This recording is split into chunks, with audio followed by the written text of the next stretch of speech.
Vous écoutez le studio Kalangu, il est 17h, tout de suite le journal en français, au micro Rafika Taher.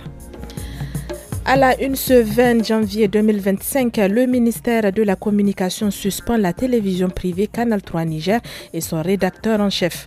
À la suite de cette décision, les organisations des professionnels des médias nigériens réagissent.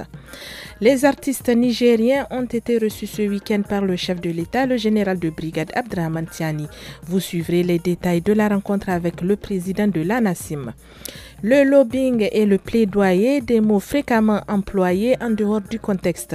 Dans la partie magazine de cette édition, le juriste explique la différence entre les deux. Le ministère de la Communication, par arrêté en date du 17 janvier 2025, a suspendu la télévision privée Canal 3 et un de ses journalistes. Cette sanction est intervenue au lendemain de la diffusion par ce média d'un sujet sur la performance du gouvernement. Une décision diversement appréciée a suscité la réaction de plusieurs organisations du secteur des médias au Niger. Plus de précisions avec Moussa Hassan. L'arrêté ministériel suspend la télévision Canal 3 Niger pour 1 mois, ainsi que la carte professionnelle de son rédacteur en chef Seyni Amadou pour 3 mois, sans plus de détails. Pour le collectif des organisations socio-professionnelles des médias du Niger, cette décision est motivée par la diffusion d'un commentaire titré « Le baromètre des membres du gouvernement 2024, plus qu'un indice de popularité, booster les performances ». Le cadre d'action des professionnels des médias, lui, estime que cette décision du ministre de la Communication n'est basée sur aucune disposition réglementaire en matière de régulation médiatique au Niger. C'est pourquoi les deux organisations exigent la mise en place dans un bref délai d'une instance de régulation du secteur.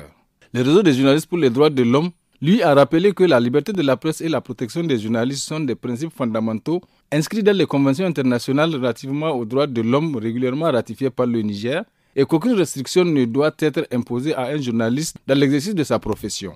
Il appelle l'autorité à revoir dans les plus brefs délais sa décision, à garantir à Seyni Amadou et à la télévision Canal 3 la possibilité d'exercer conformément aux normes internationales en matière de droits humains et de liberté de la presse. L'intersyndicale des travailleurs du Niger, ITN, dans une déclaration ce dimanche, s'est prononcée sur la situation sociopolitique, économique et sécuritaire du Niger. Plus de détails avec Kaimou Yahaya, le secrétaire général de l'Union des syndicats des travailleurs du Niger, USTN, joint au téléphone par Habiba Ahmed. À travers cette déclaration, nous avons eu à dégager notre position par rapport à la situation actuelle que vous connaissez. Nous avons pris note des propos tenus par Emmanuel Macron, des propos extrêmement graves qui viennent confirmer en tout cas toutes les déclarations du chef de l'État, le général Abdrahman Tiani, par rapport à toutes les velléités de déstabilisation de notre pays. Par ailleurs aussi, nous avons rendu un hommage mérité à nos vaillantes forces de défense et de sécurité tombées sur les champs d'honneur. Maintenant, en ce qui concerne la situation économique, il faut noter que nous avons salué la réduction, n'est-ce pas, des prix des ciments, des carburants à la pompe. Le chef de l'État, le général de brigade Abdrahman Tiani, a reçu en audience ce week-end les membres de l'Association nigérienne des auteurs-compositeurs-interprètes des métiers de la musique. 3 points essentiels ont été abordés lors des échanges, indique Oumarou Issoufou, alias Feno, président de l'ANASIM. On l'écoute.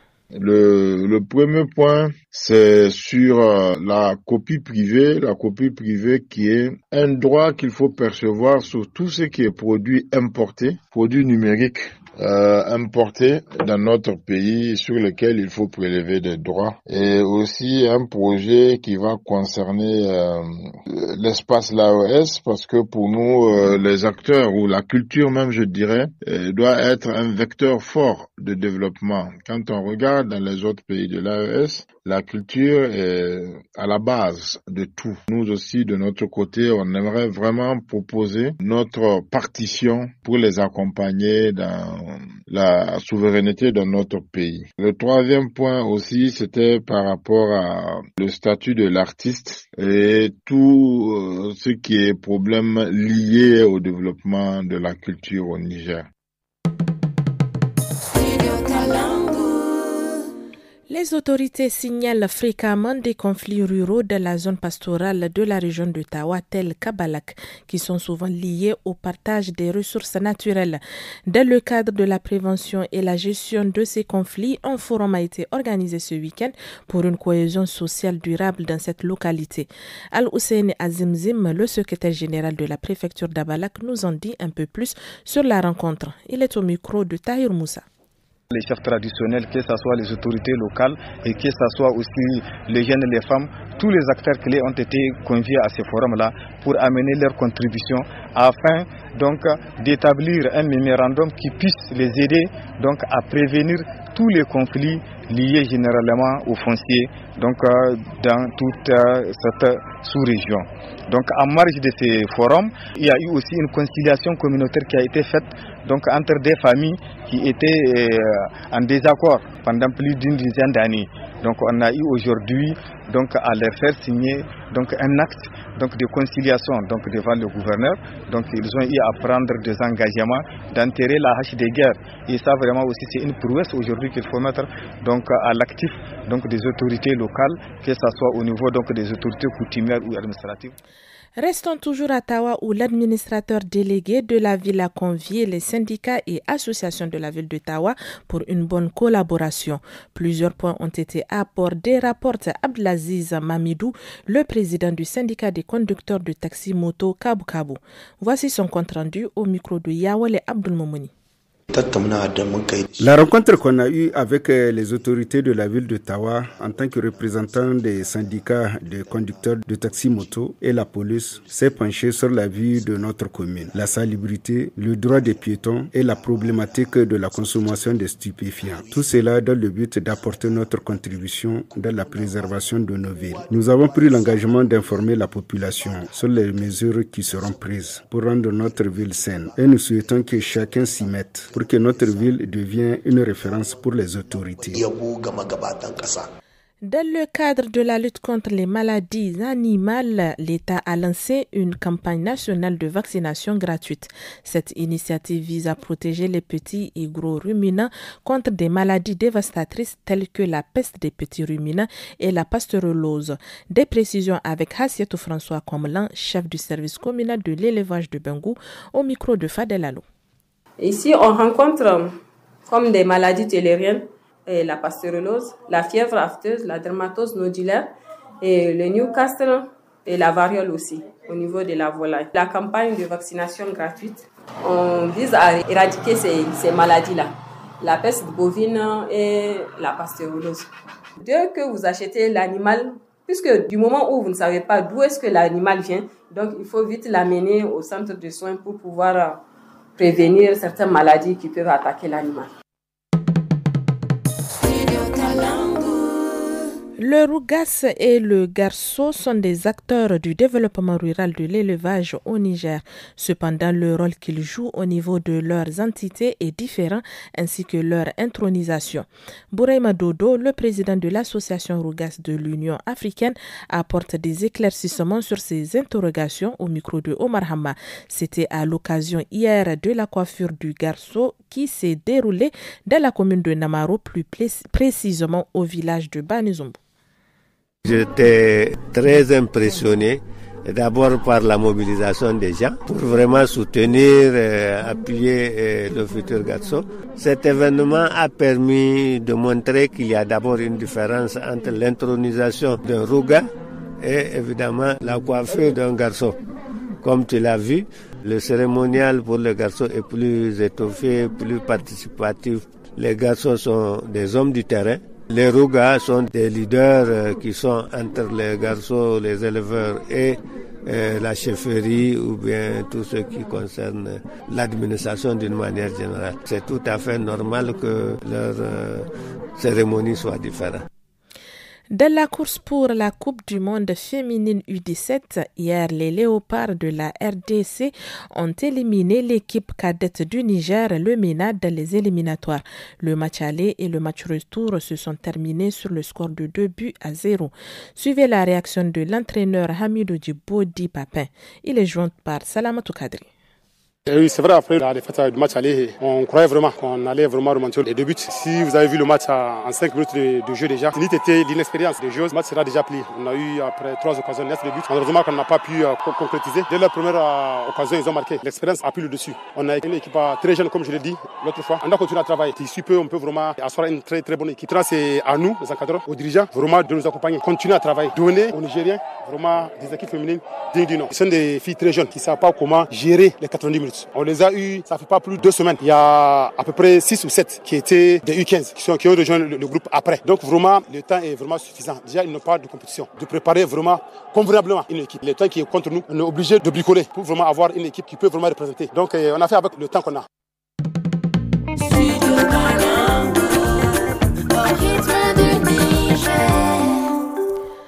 Dans certains domaines comme en droit et en politique, il est fréquent d'entendre parler de lobbying ou de plaidoyer lors de l'adoption d'un texte normatif. Aujourd'hui, notre correspondant Anissé Karim s'est entretenu avec le juriste Moussa Bachir qui nous éclaire sur ces 2 termes. Qu'est-ce qu'on entend par le lobbying et plaidoyer en matière du droit et politique? En ce qui concerne le lobbying, c'est une activité qui consiste à influencer les décideurs publics, notamment les parlementaires, les ministres ou les fonctionnaires, pour défendre les intérêts d'un groupe particulier, qu'il soit économique, social ou professionnel. Le plaidoyer, quant à lui, c'est une action visant à promouvoir une cause ou une idée auprès de l'opinion publique et des décideurs. Quels sont les principaux objectifs du plaidoyer et du lobbying? En ce qui concerne les objectifs principaux d'un lobbying, c'est d'abord faire adopter ou modifier une loi ou une réglementation. C'est protéger les intérêts économiques d'une entreprise ou d'une industrie. C'est influencer les politiques publiques en faveur d'un groupe spécifique. Maintenant, en ce qui concerne les objectifs principaux d'un plaidoyer, c'est sensibiliser le public à une problématique. Exemple, le changement climatique, le droit de l'homme. C'est mobiliser les citoyens pour influencer les politiques publiques. C'est défendre des groupes marginalisés ou des causes non représentées. Qu'est-ce qui les caractérise? En ce qui concerne le lobbying,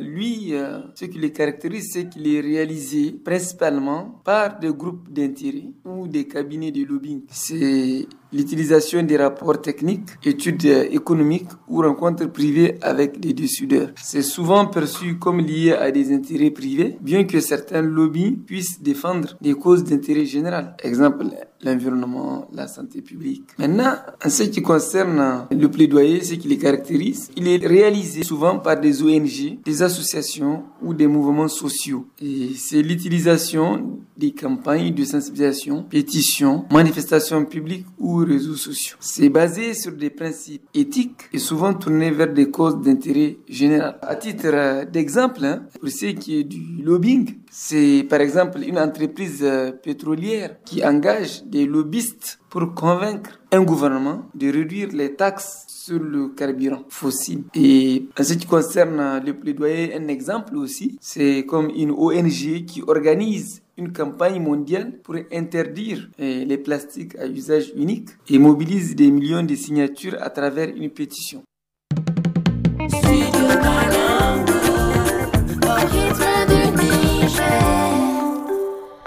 Ici se termine ce journal. Merci pour votre fidélité au programme de Studio Kalangu.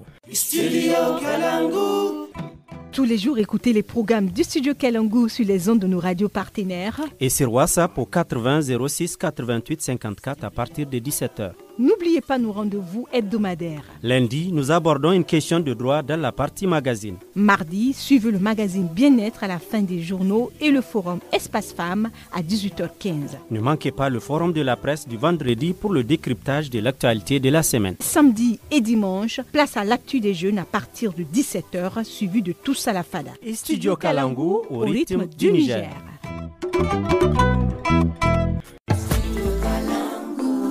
Chers auditeurs et auditrices du Studio Kalangu, à compter du 1er janvier 2025, le réseau des radios partenaires passe de 52 à 30 radios dans tout le pays.